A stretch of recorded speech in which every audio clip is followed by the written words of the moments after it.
The word if is for conditions or possible situations. Use if for conditions that lead to results.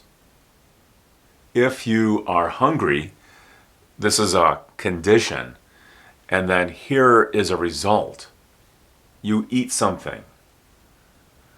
If you are tired, this is the condition. You go to sleep. This is the result. If you watch this entire video, you might learn something new.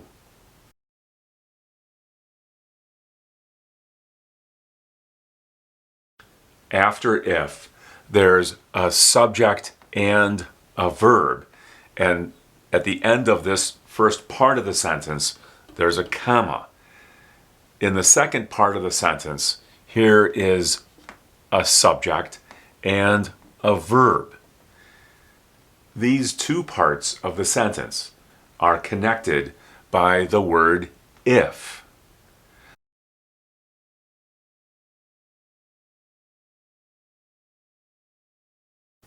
If could appear in the middle of the sentence by beginning the sentence with this part. You might learn something new if you watch this entire video. I need to buy some milk, but it's late. It's 10 o'clock at night, but I need some milk. So I'm going to go to the store. If the store is closed, I'll go somewhere else. But I don't know if the store is closed. And there's the possibility that I can go somewhere else, but I'm not sure of that either. You'll often hear if after I don't know or I'm not sure. I don't know if the store is closed. I'm not sure if I can go somewhere else. I don't know if it will rain. Or I'm not sure if we have umbrellas. There's a chance that this will happen, but it might not happen. There's a chance that we have umbrellas, but we might not. I'm not sure if we have umbrellas. We will have a lot of apples from our trees next year if we are lucky. So here's the condition, if we are lucky, but there could be other possible conditions. If our trees are pollinated, that's one example of a condition. This has to happen for this to happen. If our trees are pollinated, we will have a lot of apples.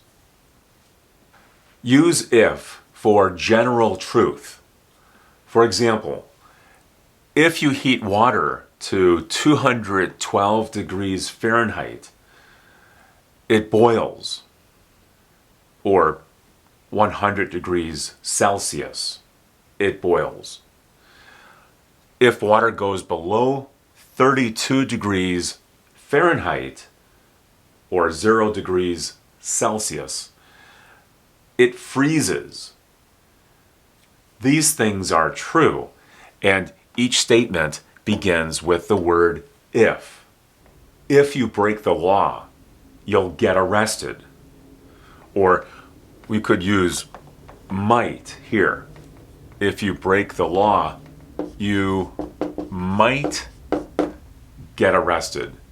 It's not absolutely guaranteed that this will happen if this happens, but there's a very strong possibility that this will happen. You can also use if for directions, instructions, or requests. For my students, I often tell them, if you have a question, raise your hand.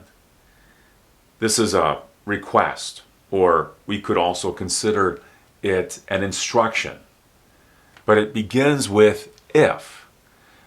Here's the situation if you have a question, and then this is what I want the person to do.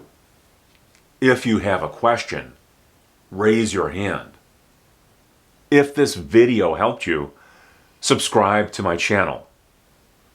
And if you need any additional help with your English, you can go to my free website, EnglishForThePlanet.com.